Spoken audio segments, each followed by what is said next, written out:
map first came onto CTE, I was pretty skeptical about the layout and if the jungle was actually going to be a jungle.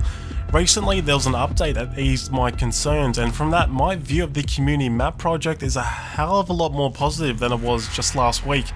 The development for this map is progressing pretty nicely, and like I'm sure you've noticed, there's a lot more trees and other small vegetation and whatnot around the place. It doesn't completely cover every part of the map, which I do think is a good choice, but capturing the jungle atmosphere and recreating it for this map is a feature that's extremely important, well, in my opinion, and I hope it is for Dice LA as well. The trees we have in the map aren't exactly the final version, it seems like they're just more or less placeholders. I do believe I read somewhere on the BF4 CTE Reddit page that they're going to make the trees more suited to the jungle look, which, like I said, Dice LA really need to make sure they get this right. Alongside the added jungle theme, we have other updates and tweaks to the map. The US and Russian bases have been moved closer to the center of the map. Also, each capture point has been moved around so they all have an even distance between each other. That was a bit of an issue previous to this update. Some of the flags had some weird distance between each other and it caused a bit of a balance issue with how quickly each team can get to various points in the map. Also, one suggestion I said in my last CMP video, I talked about how they should add a transport heli to each base, or at least make it some kind of tactical asset as a reward for capturing one of the flags. And in this latest update, Dice LA did actually add the transport heli for each team, which the map did really need, not only for obvious reasons to transport teammates, but just the very presence of the transport heli travelling around the map, hearing its rotor blades in the distance, and when it flies low, raining down bullets, adds to the overall battlefield atmosphere and helps give you that sense you're actually in the jungle. And little things like this help build the character of the map, which brings me to a slight concern I have. I want this map to be a huge success, and dare I say it can possibly be one of the best maps in the game. I do trust Dice LA to make sure all the capture points are all working out right and making people happy, but to separate this map from the rest of the game, it needs to have a lot of character and uniqueness. And one concern I have, if Dice are going to make the most of the waterfall that's just sitting there on the side. I know this has been suggested a lot, but I really do think they need to make the waterfall point of interest part of the gameplay. A lot of people have said to turn it into some kind of base jumping kind of platform that has a capture point on top of it, either by adding another point or moving the B flag, which, don't get me wrong, that would add a lot of character to the map, and yeah, it sounds good on paper, but I think such a high point of the map creates an extremely good vantage point for sniping, and I know a lot of people really don't want that. Though if Dice set it up right and add as much jungle vegetation and trees down below, that would negate the obvious advantages snipers would have.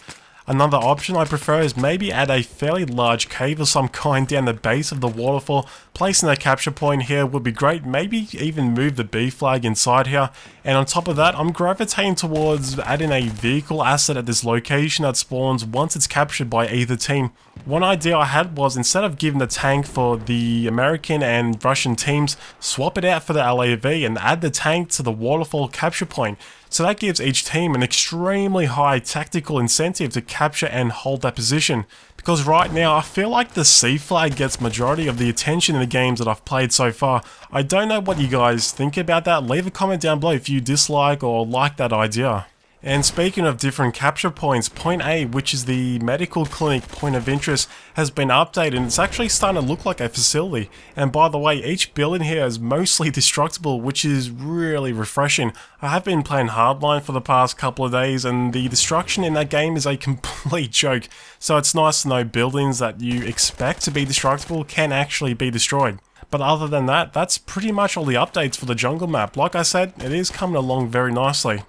Next up, I want to talk about the AN-94, which I'm sure you've noticed I've been using throughout this video.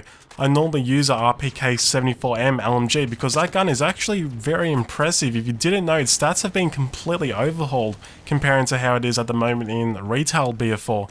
But as for the AN-94, it had some small tweaks done to it. First of all, in burst fire mode, it has a completely new sound effect. That sounds really damn cool actually, and on top of that, its rate of fire was increased. I did tweet this out last week, and I got a response from JJU, and apparently burst fire mode has been hard capped to 700, which is a nice improvement over how it was before. Capping it to 600 RPM was just way too low. And to balance it back out, its recoil and the first shot multiplier has been increased as expected. We can't have its hard capped rate of fire increase while still having its extremely low recoil. Though, one thing I'm still a bit confused about is its rate of fire in full automatic mode. It's still 600 RPM, which kind of makes me think, what's the point of using full auto if you can achieve 700 RPM in burst fire mode? I imagine this might be changed sometime in the near future.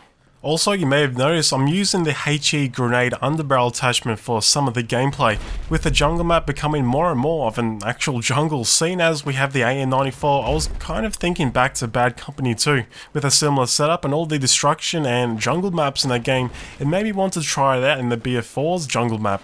Even though not everything is destructible, but a lot of the huts and whatnot around the sea flag can actually be destroyed. Unfortunately though, this setup didn't really work out too well. Very rarely the opportunity came up that I needed to destroy a wall of some kind to kill the enemy behind. And obviously the underbarrel grenade launcher takes one of your gadget slots that can be much better used by a medbag or a defib. After I realised it wasn't working out too well, I swapped it out for the angled foregrip that helped out a lot. Though I'm not going to talk too much about attachments, I do know they're going to have a lot of tweaks over the next coming weeks. I've already made a video briefly talking about how some of the underbarrel attachments are going to have some negatives instead of all just being mostly positive. But as it happens on CTE, I'll make sure to keep you guys updated the best as I can. Before I finish the video, I want to talk about Hardline for a sec. I know not everyone likes the Hardline content and I haven't been making too many Hardline related videos lately, but I have been putting a video together going over the ridiculous weird weapon balance in the game, which I really do hope gets fixed. I do enjoy elements of the game and I would hate to think that the game will die because of aspects like this, and of course never end up actually being fixed. And let's face it, looking at the player count stats, it's not looking too good, especially for a game that just recently came out. But anyway guys, make sure to leave your thoughts down below of the new updates to the jungle map.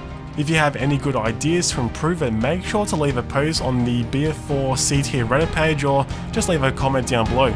Thanks for watching and I'll see you in the next video.